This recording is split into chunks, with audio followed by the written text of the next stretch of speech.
सम्मान से बड़ा कोई मोटिवेशन नहीं, याद रखना।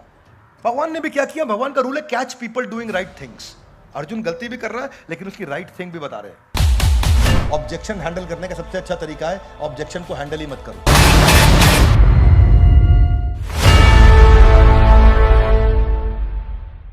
ग्रंथराज श्रीमद् भगवद गीता की स्वागत है आपका। भगवद गीता का पहला अध्याय समाप्त हो चुका है और अब हम दूसरे अध्याय के दूसरे श्लोक से चर्चा करेंगे। अब तक अर्जुन दुखी हो चुके थे, परेशान हो चुके थे, उनको लग रहा था कि मैं महत पाप करने जा रहा हूं, मैं राजसुख लोभ के चक्कर में जा रहा हूं और इसीलिए अब तक कृष्ण कुछ नहीं बोले। अब तक कृष्ण सुनते रहे और अर्जुन पूरा पहला अध्याय बोलते रहे। दूसरे अध्याय के दूसरे श्लोक में पहली बार अब कृष्ण कुछ बोलेंगे, इसीलिए इस वीडियो का, इस एपिसोड का अलग ही महत्व बन जाता है क्योंकि अब पहली बार कृष्ण ने माइक अपने हाथ में पकड़ा है। हालांकि अर्जुन फिर से वापस लेने की कोशिश करने वाले हैं। इनके एक दो श्लोक के बाद अर्जुन फिर से माइक वापस लेंगे कृष्ण से। दूसरे अध्याय के 7वें श्लोक के बाद गीता यू टर्न ले चुकी होगी, वो आपको अगले एपिसोड में पता चलेगा। क्या सीरीज ऑफ कॉन्वर्सेशन है ये। भगवद गीता ऐसा ग्रंथ है जिसका हर एपिसोड हर व्यक्ति को पूरे देश के जरूर देखना चाहिए। Would you agree with me? Hare Krishna. शुरू करते हैं आज का एपिसोड, दूसरे अध्याय का दूसरा श्लोक।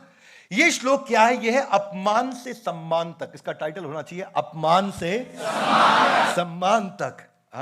क्या टाइटल होना चाहिए, कैसे होना चाहिए, इसको समझते हैं। श्री भगवान उवाच, श्री भगवान ने कहा, मेरे पीछे श्लोक बोलिए, बोले श्री भगवान उवाच कुतस्त्वा कश्मलमिदं विषमे समुपस्थितम् अनार्य जुष्टम अस्वर्ग्यम अकीर्ति कर्म अर्जुना। श्री भगवान ने कहा, हे अर्जुन, तुम्हारे मन में ये कलमश कहां से आ गया? कैसे आ गया ये कलमश? यानी कि भगवान के मन में क्या चल रहा था? भगवान के मन में इतनी देर चल रहा था कि अर्जुन बकवास कर रहा है ना, लेकिन वो सुन रहे थे ध्यान से। That's leadership. इमेजिन, पहली लाइन ही बोली भगवान ने, तुम्हारे मन में ये कलमश कहां से आ गया? इसका मतलब अंदर से भरे पड़े थे। लेकिन जब आदमी अंदर से भरा होता है तो वो क्या बोलता है? बोल ले तू, पहले बोल ले, बोल तू, बोल, मैं बोलूंगा तब बताऊं, एक एक बात का जवाब। लेकिन भगवान ऐसा कुछ नहीं किया, भगवान मुस्कुरा रहे थे खाली, है नहीं? भगवान ये भी कहते हैं, बिना बात के मेरे को ड्राइवर बना के रखा हुआ है यहाँ पे, है कमाल है। मतलब मिनिमम वेजेस की तनख्वाह भी नहीं दे रहे मेरे को, उसके बाद रात को घोड़े भी धुलाता हूं मैं। और तब इतना शोर होता था, मालूम नियम क्या बनाया आपस में अर्जुन कृष्ण ने कि रथ चल रहा हो, युद्ध चल रहा हो, इतना शंख नगाड़े, इतने तीर, इतने। उस समय में अगर तुम्हें अर्जुन राइट में जाना हो तो मेरे दाएं कंधे पे लात मार देना क्योंकि आवाज नहीं सुनाई पड़ेगी। बायां जाना हो तो मुझे बाएं कंधे पे लात मार देना। अगर रुकना हो तो पीठ के बीच में लात मारना, और अगर तेज चलाना हो, आगे बढ़ना हो तो 2 बार पीठ पे लात मार देना बीच में, और अगर बहुत तेज चलाना हो तो 3 बार पीठ पे लात मार देना। बहुत ज्यादा तेज चलाऊंगा रथ। ये सोचो, ये भगवान की विनम्रता है। एक लीडर अपने जूनियर से लाते खा करके उसकी सेवा करता हो, वो है श्री कृष्ण। इमेजिन करिए, कौन सा लीडर बोलता है कि मुझे लाते मारो? ये है कृष्ण। कृष्ण के कैरेक्टर से आपको क्या क्या सीखने को मिलता है। इसीलिए मैं चाहता हूं कि देश का हर बच्चा भगवद गीता को पढ़े, अपने जीवन में उतारे, क्योंकि ये प्रोग्राम है Gita in loud guys, come on, Gita in action. Gita को एक्शन में कैसे उतारें, जीवन में कैसे उतारें, that's the main part. Krishna कहते हैं, अर्जुन, तुम्हारे मन में ये कलमश कहां से आ गया? ये उस मनुष्य के लिए तनिक भी अनुकूल नहीं है जो जीवन के मूल्यों को जानता हो। इस उच्च लोक की नहीं अपितु अपयश की प्राप्ति होती है। इससे उच्च लोक यानी कि स्वर्ग नहीं मिलेगा आपको, अपयश यानी कि बदनामी मिलेगी। क्या मिलेगी? बदनामी। ध्यान से देखो भगवान करना क्या चाह रहे हैं। भगवान बता रहे हैं, ये करने से अनार्यम, अस्वर्गम, अकीर्ति, तुम्हारे अंदर वैल्यूज खत्म, स्वर्ग नहीं मिलेगा, इज्जत भी चली जाएगी तुम्हारी। लोग क्या कहेंगे? ये कैसा क्षत्रिय, डर के भाग गया, कायर कहीं का। Are you with me? Yes, sir. क्या बोलते हैं आगे? वो मुद्दा क्या है? भगवान ना, अर्जुन कहां से काम कर रहा है? अर्जुन चर्चा कर रहा है नीचे के लेवल से, पैसा, घर, प्रॉपर्टी। भगवान बात कर रहे हैं ऊपर के लेवल से, मान, सम्मान, इज्जत। क्या मेरी बात समझ आ रही है? yes, भगवान ने पैराडाइम चेंज कर दिया, बैटल ग्राउंड चेंज कर दिया, मानसिकता बदल दी, स्टेज ही एलिवेट कर दिया पूरा। भगवान ने कहा, यह सम्मान बहुत बड़ी चीज है अर्जुन, ऐसा ना हो। देखो, सम्मान ऐसी चीज है जिसका अपमान का डर आदमी को जिंदगी भर रहता है। अपमान एक ऐसी चीज का डर जिंदगी भर रहता है। बच्चों की परवरिश में भी आपको डर लगता है बच्चे बिगड़ ना जाएं, लेकिन कब तक लगता है? जब तक बच्चे बड़े हो जाते हैं, उसके बाद डर लगना बंद हो जाता है। नौकरी खो जाने का डर भी आपको रहता है कि नौकरी चली ना जाए, लेकिन वो भी तभी तक रहता है जब तक आप रिटायर ना हो जाएं। रिटायर होने के बाद आपको नौकरी खोने का डर भी नहीं लगता है। ये पत्नी मेरे लिए ठीक होगी कि नहीं होगी, उसका डर भी आपको शादी होने तक ही लगता है। शादी होने के बाद वो डर भी खत्म हो जाता है, अब ठीक है कि नहीं है, जो भी है यही है। हर एक डर की एक आयु होती है, हर डर की एक आयु होती है, उसी तभी तक डर लगेगा, उसके बाद वो डर नहीं लगेगा। लेकिन अपमान, बेइज्जती, ये ऐसा डर है जिसकी कोई आयु नहीं है। ऐसा नहीं कि आपके बच्चे बड़े हो गए, आप रिटायर हो गए, धन पैसा कमा लिया और उसके बाद सब सारे डर खत्म, सब कुछ कंप्लीट कर लिया, अब आप बोलो अब मेरी इज्जत चली जाए, मुझे कोई डर नहीं है। क्या बोलते हो आप ऐसा? नहीं, इज्जत एक ऐसी चीज है जिसकी आयु नहीं है कोई, जिंदगी के एंड तक सबको इज्जत बना के रखनी है। आज इज्जत खोने के डर से आदमी बहुत सारी चीजें सीक्रेटली करता है। एक्स्ट्रा मैरिटल अफेयर किसी को पता ना लग जाए,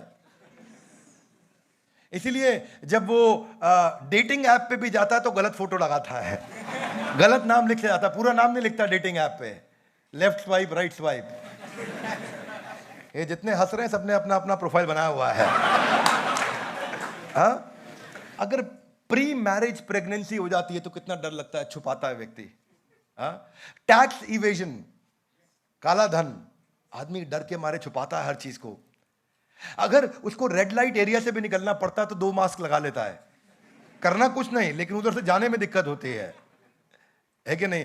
तो ये डर हमेशा रहता है। चाणक्य पंडित के अनुसार बदनामी का डर सबसे बड़ा भय होता है और यह इंसान को पूरी तरह तहस नहस कर देता है। और इनफैक्ट आप हैरान हो जाएंगे, केवल 2019 एक साल में ही खाप पंचायत और ऑनर किलिंग के 145 मर्डर्स, रिपोर्टेड मर्डर्स हमारे देश में हुए थे। क्यों? इज्जत के लिए अपने बच्चों की हत्या कर दी। क्यों? सबसे ज्यादा cases were in Haryana and UP, इज्जत के लिए। क्या मेरी बात समझ आ रही? और बहुत सारे केस रिपोर्ट ही नहीं होते। बेटी बिगड़ गई, रात को मार दिया उसको, सोते सोते मार दिया, सुबह 8 बजे ही जाकर के उसका दाह संस्कार कर दिया परिवार के 10 लोगों ने। एक बार दाह संस्कार हो गया, क्या पता चलेगा किस लिए मरी, कैसे मरी? गांव को पता चल जाता पर रिपोर्ट नहीं होता। ये सब ऑनर किलिंग के कितने सारे केसेस। एक मूवी आई थी खाप, NH10, ऑनर किलिंग, तलवार, ये सब मूवी ऑनर किलिंग पे आई थी। खाप और ऑनर किलिंग का तो नाम ही उनके ऊपर था। Umpteen number of real life cases. इज्जत बड़ी इंपॉर्टेंट। तो भगवान कहां से शुरू करते हैं वो सोचिए आप। भगवान ने पैराडाइम चेंज कर दिया। जिस बात पे अर्जुन आर्ग्यू कर रहा है, भगवान ने उसका जवाब ही नहीं दिया। ऑब्जेक्शन हैंडल करने का सबसे अच्छा तरीका है ऑब्जेक्शन को हैंडल ही मत करो। सेल्स में ऑब्जेक्शन हैंडलिंग सीख रहे हैं लोग। ऑब्जेक्शन हैंडल करने का सबसे बड़ा रूल है ऑब्जेक्शन को हैंडल ही नहीं करना। ऑब्जेक्शन वो ये दे रहा है, जवाब ये दे रहे। आजकल नेता लोग बहुत एक्सपर्टली करते हैं। एक पॉलिटिशियन से पूछा गया, आपके प्रदेश में सबसे ज्यादा हिंदू मुस्लिम के दंगे हुए, आप इसके लिए जिम्मेदार हैं। मुस्कुरा के बोल, बड़ा अच्छा सवाल है आपका, आप ही के चैनल के माध्यम से बताना चाहता हूं और सबको जान के बहुत खुशी होगी और देवी जी आपको भी बहुत खुशी होगी कि एम्स का अस्पताल पहला मेरे राज्य में मैंने ही बनवाया, जहां पे हिंदू भी इलाज करा रहा है, मुस्लिम भी करा रहा है। सबसे ज्यादा सड़कें मेरे राज्य में मैंने ही बनाई, जहां हिंदू भी गाड़ी चला रहा है, मुस्लिम भी। बिजली जो गांव तक नहीं पहुंची थी वो मैं ही अपने राज्य में लेके आया, पिछली कोई सरकार नहीं ला पाया। वो बिजली ये पूछ के नहीं जाती कि हिंदू का घर है मुसलमान का घर है। प्रश्न कुछ और था, उत्तर कुछ और है। ऐसे ही कृष्ण कर रहे हैं, अर्जुन कुछ और पूछ रहे, कृष्ण कुछ और। अर्जुन कह रहे राज सुख लोभ है ना, कृष्ण कह रहे नहीं नहीं तेरी बदनामी हो जाएगी। क्या बैटल ग्राउंड चेंज कर दिया। कितना इंटेलिजेंट व्यक्ति है Krishna. Would you agree with me guys? Yes no. अरे इतनी इंटरेस्टिंग शास्त्र है ये, जितनी बार पढ़ते हो नया मतलब समझ में आता है आपको। चलिए थोड़ा अगला श्लोक भी साथ में रिलेट कर लेते हैं। इसके दूसरे अध्याय का 3रा श्लोक रिलेट करेंगे तो बात और समझ में आती है, क्योंकि चर्चा सीक्वेंस में हो रही है। कम ऑन, चर्चा सीक्वेंस में हो रही है, आइसोलेटेड श्लोक नहीं है, एक के बाद एक बात बोली जाती है। अगला श्लोक मेरे पीछे बोलिए, क्लैब्यमास्मगमापार्था नैतत्वयोपपद्यते शूद्रम हृदय दौर्बल्यम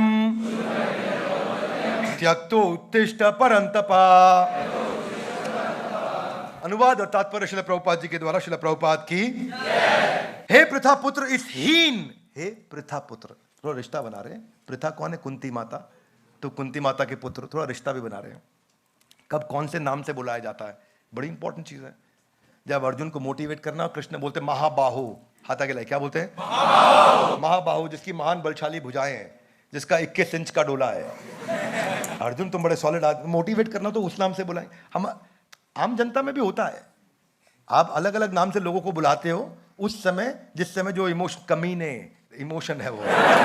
लेकिन भगवान ऐसा गाली दे के नहीं बात करते। भगवान भी अलग अलग नाम लेते हैं। जब थोड़ा नजदीक महसूस कराना हो तो बोलते हैं कौनतेय, कुंती के पुत्र, रिश्तेदार है मेरा, रिलेटिव है, तो उस हिसाब से बात करते हैं। तो भगवान अलग अलग नामों से बुलाते हैं। तो यहां पे क्या बोल रहे हैं उनको? हे प्रथा पुत्र इस हीन नपुंसकता को प्राप्त मत हो। भगवान और स्ट्रांग हो गए। जब मैंने पढ़ा ना, मेरे को लगा यार भगवान पे क्या बीत रही होगी यार। इतना देर सुन रहे थे, मन में था कि नपुंसक है अर्जुन। हाँ, क्या बोल दिया भगवान ने? क्लैब्यम मास्म गमा पार्था। क्लैब्य मतलब इंपोर्टेंस, नपुंसक। अर्जुन के प्रति सम्मान, कहीं गलती से अपमान की दृष्टि कभी भी ना रहे।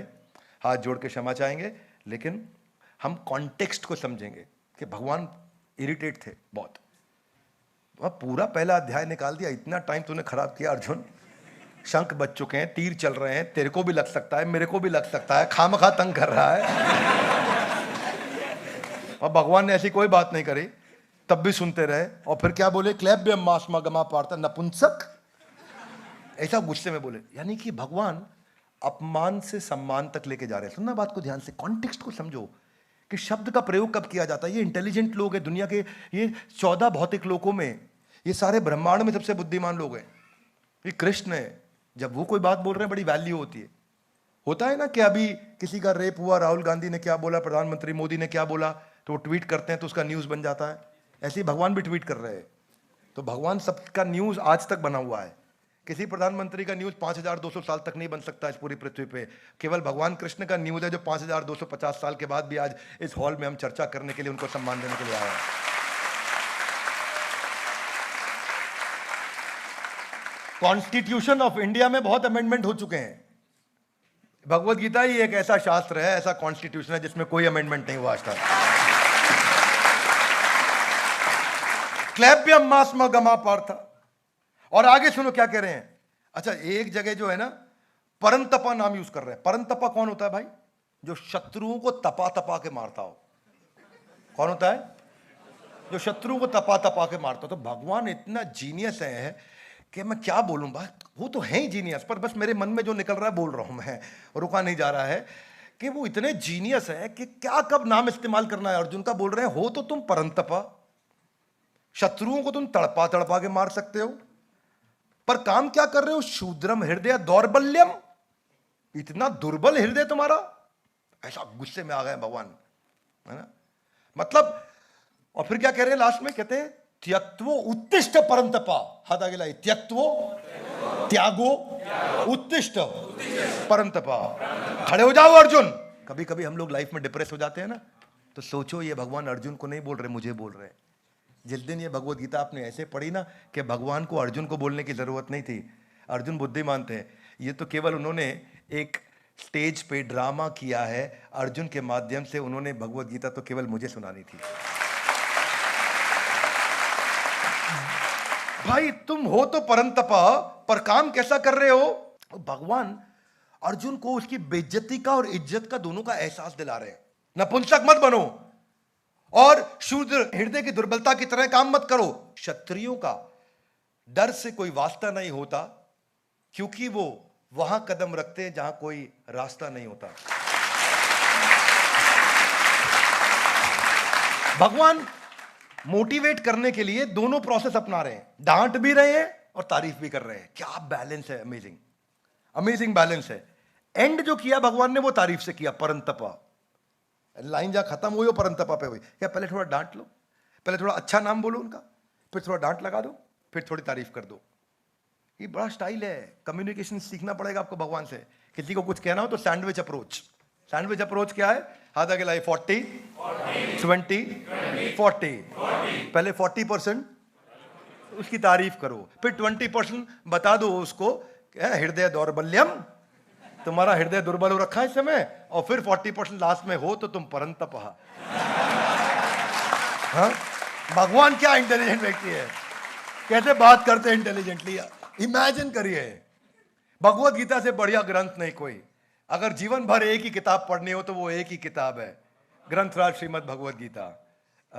तो देखिए आगे क्या कहते हैं, देखिए कैसे प्लेटफॉर्म को चेंज किया। अगर हाथ नहीं चलाइए, बोलिए अन्नमय, प्राणमय, मनोमय, विज्ञानमय, आनंदमय।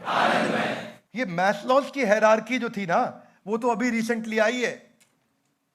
ये भगवान ने शास्त्रों में मैस्लोस की हायरार्की आज से 5000 साल पहले दे दी थी। इसलिए बोलता हूं जितना मैनेजमेंट प्रिंसिपल है दुनिया का, वो सब गीता से ही निकला हुआ कहीं ना कहीं। और ये अन्नमय एकदम नीचे का लेवल, प्राणमय, अन्नमय, ये क्या होता है? ये होता है फूड, शेल्टर, क्लोथिंग, उसको प्रोटेक्ट करना। वो जो अर्जुन बात कर रहे थे, राज सुख लोभ है ना, ये है अन्नमय, प्राणमय। ये क्या है? Physiological needs. उसके ऊपर क्या होता है? प्राणमय, सेफ्टी की नीड्स। वो कौन सी होती है? Health, personal security, money. वो थोड़ा और ऊपर हुआ, राजसुख लोभ है ना, ये नीचे के। तो अर्जुन वहां नीचे लड़ रहे थे, ये नहीं चाहिए, इसके चक्कर में नहीं, उसके चक्कर में। इसके ऊपर होता है मनोमय। मनोमय कौन सा होता है? Love, belongingness, feeling, togetherness, relation, enjoyment, connection, music. ये मनोमय, जहां मन खुश होने लगता है। जब मन बहुत खुश होता है ना, तो भूख प्यास नहीं लगती। Are you with me? Yes no? जब रिश्तों में मन खुश होता है तो पैसे का लालच नहीं आता। Would you agree with me? Yes no? यानी कि ऊपर उठ गए, उठ गए नहीं उठ गए ऊपर। अन्नमय, प्राणमय, फिर मनोमय, वो ऊपर है। यही तो मैस्लोस ने सिखाया, शास्त्रों में बहुत साल पहले बता दिया गया था यही बात। पर उससे और ऊपर होता है विज्ञानमय। वो होता है इंटेलेक्चुअल स्टिमुलेशन। विज्ञान में क्या? विजडम है, नॉलेज है, इंटेलेक्चुअल स्टिमुलेशन है। जैसे अब्दुल कलाम, एपीजे अब्दुल कलाम 18 घंटे काम करते, उनको भूख नहीं लगती। हाथ आगे लाइए, और ऊपर हो गए, और ऊपर हो गए। किसी ने पूछा उनसे, कलाम साहब आपने शादी क्यों नहीं करी? ओ, तो मेरे को याद ही नहीं रहा। हाथ आगे लाइए, और ऊपर हो गए हैं। क्या मेरी बात समझ आ रही है? ये लेवल्स हैं, नीड के, जरूरतों के लेवल्स हैं, जो विज्ञान में पे होगा। इसीलिए आपने देखा जो बड़े बड़े साइंटिस्ट, ओरिजिनल रियल साइंटिस्ट होते हैं, अजीबोगरीब बाल, अजीबोगरीब हालत होती है, थोड़ा अलग से लगते हैं। आम आदमी उन्हें बोलता है पगलैट, लेकिन वह वो आपसे ऊपर जा चुके हैं। वो इन सब नीचे के सुखों से बहुत ऊपर आ गए हैं। क्या मेरी बात समझ आ रही है? और उसके ऊपर है आनंदमय, ये सबसे ऊपर है। सेल्फ एक्चुअलाइजेशन, सेल्फ रियलाइजेशन, जो मैस्लोस सिखाते हैं अपनी हायरार्की में। Respect, self esteem, eternal bliss, self actualisation, self realisation, ये सबसे ऊपर का है। तो अर्जुन नीचे की बात कर रहे थे, राज सुख लोभ है ना। भगवान ऊपर की बात कर रहे थे, सेल्फ रियलाइजेशन, सेल्फ एक्चुअलाइजेशन। ये है गेम सारा। कैसे एकदम प्लेटफॉर्म बदल दिया भगवान ने। क्या मेरी बात समझ आ रही है? इतना इंटरेस्टिंग है कि मैं चाहता हूं कि हर इंसान ये वचन ले, भगवत गीता का ये वीडियो दुनिया का कोई देखे ना देखे, हर एपिसोड पूरा देखना चाहिए। Would you agree with me? Yes no? कैसे भगवान ने चेंज किया पूरा मानसिकता। कहने को तो बोल रहे परम तपा, बड़ा स्टाइल से बात करते हैं। तो सम्मान से बड़ा कोई मोटिवेशन नहीं, याद रखना। भगवान ने भी क्या किया? भगवान का रूल है catch people doing right things. Arjun गलती भी कर रहा है, लेकिन उसकी राइट थिंग भी बता रहे हैं। ये हमने अपनी ऑर्गेनाइजेशन में फिलॉसफी बना रखी है, catch people doing right things. हम हर क्वार्टर में एक अवार्ड करते हैं, अचीवर्स अवार्ड। जिसने भी कुछ अच्छा किया उसको अवार्ड देना चाहिए। साल के एंड में करते हैं चेयरमैन अवार्ड, जिसने कुछ अच्छा किया उसको अवार्ड। क्योंकि जब आप लोगों को सही काम करते हुए पकड़ लोगे, अरे क्या बढ़िया काम, मानसिकता क्या होती है? गलत काम करते हुए पकड़ लो। Are you with me? मानसिकता चेंज करो, सही काम करते हुए पकड़ लो। अब मोमेंट फीलिंग क्या होता है? ए पकड़ा गया, है ना। और दूसरा फीलिंग क्या होना चाहिए? अरे कमाल कर दिया। जिस दिन ये मानसिकता होगी, माइंड चेंज हो गया, शिफ्ट हो गया। अब आपने उसको पकड़ा, अरे आप जबरदस्त काम किया, उसको लगा तारीफ मिली, तो अगली बार वो अपने आप फिर से वही काम करेगा। Are you with me? Yes no?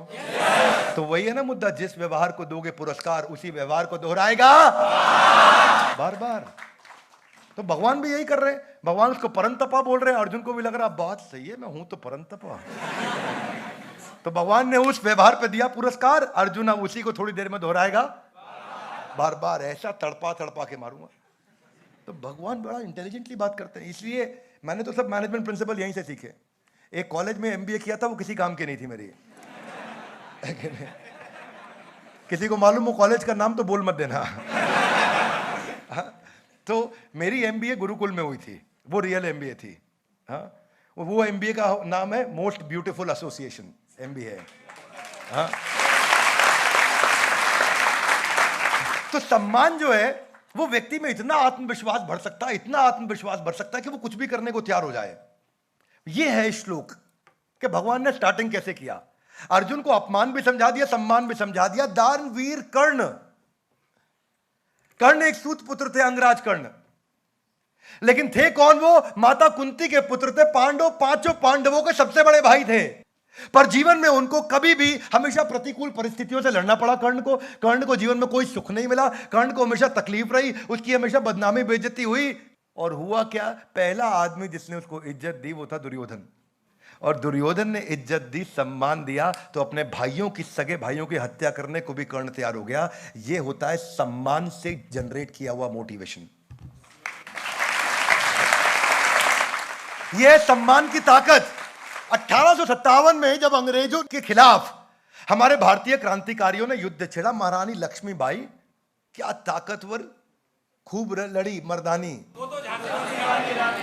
महारानी लक्ष्मीबाई, बंदा नवाब अली बहादुर, ये जो बंदा नवाब अली बहादुर थे, फंस चुकी थी महारानी लक्ष्मीबाई। उनको एक सम्मान की चिट्ठी और एक राखी डाल करके भेजी।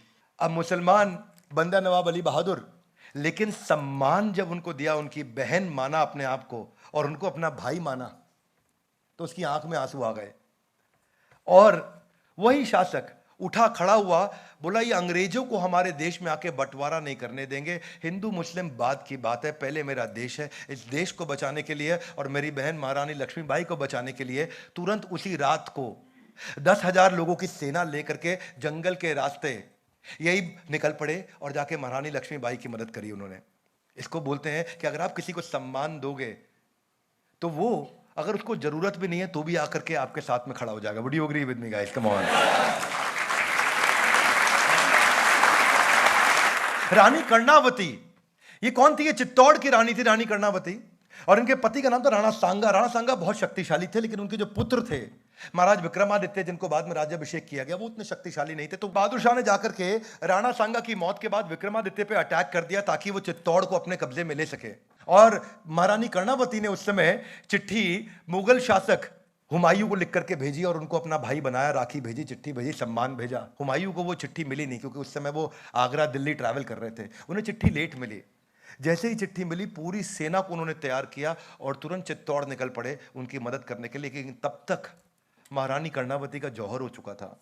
इतिहासकार बताते हैं कि मुगल शहंशाह हुमायूं आखिरी तक रोते रहे कि मैं अपनी बहन की रक्षा नहीं कर सका। भीमराव अंबेडकर इतने बुद्धिमान थे, इतने बुद्धिमान थे, लेकिन उनके साथ क्या हुआ? ना उनको पानी पीने दिया जाता था, उनको शूद्र माना जाता था, उनके साथ बुरा व्यवहार किया गया।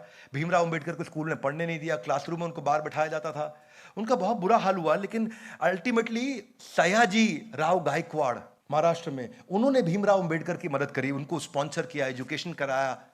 और बाद में हमारे राष्ट्रपति कोविंद ने भी ये बोला कि अगर सयाजीराव गायकवाड़ ने उनकी मदद नहीं की होती तो भीमराव अंबेडकर आज वो अंबेडकर नहीं होते जो वो हैं, जिन्होंने हमारा कॉन्स्टिट्यूशन भी लिखा, जिन्होंने बड़ी बड़ी किताबें लिखी, जिन्होंने जाकर के वो पीएचडी करी, जो उनका जो स्कॉलरशिप था, वो सब कुछ एक व्यक्ति के इंस्पायर, मोटिवेट, सपोर्ट करने के कारण हुआ। वो कृष्ण ने सपोर्ट दिया अर्जुन को, वो motivation. Everybody needs that kind of support. Would you agree with me? Yes, no? You all need somebody you can support. बस वही बात थी कि अर्जुन का डिसीजन था कि उन्होंने कृष्ण को साथ में लिया, नारायणी सेना नहीं ली। नारायणी सेना दुर्योधन ले गए, ये कृष्ण यहां आ गए। आइंस्टाइन जब छोटे थे ना, तो बहुत मंदबुद्धि बालक थे। उन्होंने चलना ही 4 साल की उम्र में चलना बोलना शुरू किया था। और आइंस्टाइन सबसे पीछे होते थे, ऐसे अटपटे प्रश्न किया करते थे अपने टीचर से कि टीचर उन चिड़े रहते थे हर समय। और इतने मंदबुद्धि और मैथमेटिक्स में तो बहुत कमजोर थे। तो एक दफा एक चिट्ठी लिख करके आइंस्टाइन को सील करके उनकी मदर को पहुंचा दिया। और आइंस्टाइन ने पूछा, चिट्ठी में क्या लिखा है माँ? तो माँ ने कहा, बेटा चिट्ठी में लिखा है कि आपका बेटा इतना बुद्धिमान है, इतना बुद्धिमान है कि आपके बेटे को पढ़ाने लायक टीचर्स नहीं है हमारे स्कूल में, इसलिए हमें आपके बेटे को स्कूल से निकालना पड़ेगा। आइंस्टाइन मुस्कुरा दिया, बात तो ठीक कह रहे हैं। आइंस्टाइन ने बोला, बात ठीक, इनको पता नहीं बड़ी लेट समझ आई, मेरे को पढ़ाने लायक टीचर नहीं है वहाँ। माँ बोली, क्या चिंता करता है बेटा, मैं घर में बर्तन मांजने जाती हूँ दूसरों के, सफाई करती हूँ, आने के बाद में मैं तुझे पढ़ाऊंगी, मैं पढ़ाऊंगी, तू बहुत बुद्धिमान है। माँ ने जिंदगी भर आइंस्टाइन को इतना इनकरेज किया, उसका इतना मोटिवेशन आ गया, वही जैसे कृष्ण ने अर्जुन को किया परंतपा, ऐसे ही माँ ने भी उनको अब बिलीफ बदल दिया पूरा कि नहीं तुम इतने इंटेलिजेंट हो, ये स्कूल तुम्हारे लायक नहीं है। होम स्कूलिंग कराया आइंस्टाइन को, और आइंस्टाइन को होम स्कूलिंग ऐसे कराया कि वो मैथमेटिक्स और फिजिक्स को उन्होंने अपना मेजर बनाया, और सारे अध्यापक हैरान हो गए कि इस लेवल का इंटेलिजेंस इस बच्चे ने कैसे बिल्ड किया। और उसके बाद जो आइंस्टाइन ने किया वो सब हम जानते हैं। आइंस्टाइन की बहुत अचीवमेंट हो चुकी थी, बहुत आगे निकल चुके थे। जब वो अपना मकान शिफ्ट कर रहे थे तो उन्होंने ट्रंक खोला, और ट्रंक में वो चिट्ठी निकल के आई, और जब उन्होंने चिट्ठी खोली तो अब वो चिट्ठी पढ़ सकते थे। माँ का देहांत हो चुका था, और तब उन्होंने पहली बार चिट्ठी पढ़ी, और चिट्ठी में लिखा था कि आपका बच्चा एक मंदबुद्धि बालक है, और वो इतना मंदबुद्धि है कि उसके कारण बाकी बच्चे आगे नहीं पढ़ पा रहे, इसलिए आपके बच्चे को हमें स्कूल से टर्मिनेट करना पड़ेगा। और माँ ने उसके विपरीत क्या बोला, परंतप। माँ ने उत्साह बढ़ाया, और वो वही माँ के कारण आज आइंस्टाइन के बारे में आज हम चर्चा कर पा रहे हैं। सो इमेजिन करिए कि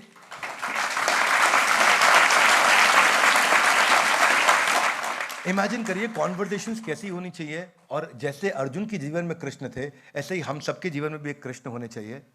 मैं भी जीवन में कुछ खास नहीं कर पाया। इनफैक्ट मेरे स्कूल में, मैं तो कॉमर्स विद मैथमेटिक्स में था, तो पीसीएम विद इंजीनियरिंग ड्राइंग, वहां पे जिसको सेक्शन सी बोलते थे हमारे यहाँ स्कूल में, वहां पे एक टीचर हुआ करते थे शर्मा जी, और वो क्लास में बच्चों के सामने बोलते थे कि अगर विवेक बिंद्रा जिंदगी में कुछ बन गया तो मैं पढ़ाना छोड़ दूंगा। और साइंस के बच्चे मुझे कॉमर्स में आके बोलते थे कैसा बोल रहे तेरे बारे में। और कुछ समय पहले वही टीचर मुझसे पूछ रहे थे कि क्या मेरे बेटे को आप अपने यहाँ जॉब पे रख सकते हो। तो आपको टीचर जैसे नहीं चाहिए, आपको टीचर्स वो नहीं चाहिए जो आपको डीमोटिवेट करें, आपको वो लोग चाहिए जीवन में जो आपको इंस्पायर करें। मेरे जीवन में परिवर्तन तब आया जब मेरे को गुरुकुल में शेल्टर मिला, और वहाँ पे मुझे भोजन भी मिला, प्रसाद भी मिला, शास्त्र भी मिले और शिक्षा भी मिली, और वहाँ से जीवन में परिवर्तन आया। अगर वो मुझे नहीं मिलता तो शायद आज मैं वो नहीं, ये नहीं होता, या और रोज आज खैर जो मेरी गलतियाँ होती हैं वो मेरी जिम्मेदारी है, और जो भी मैं अच्छा कर रहा हूँ वो मुझे गुरुकुल की शिक्षा के कारण मिला है। तो ये भगवत गीता का हमने आज दूसरे अध्याय का दूसरा श्लोक और तीसरा श्लोक हमने यहाँ चर्चा किया।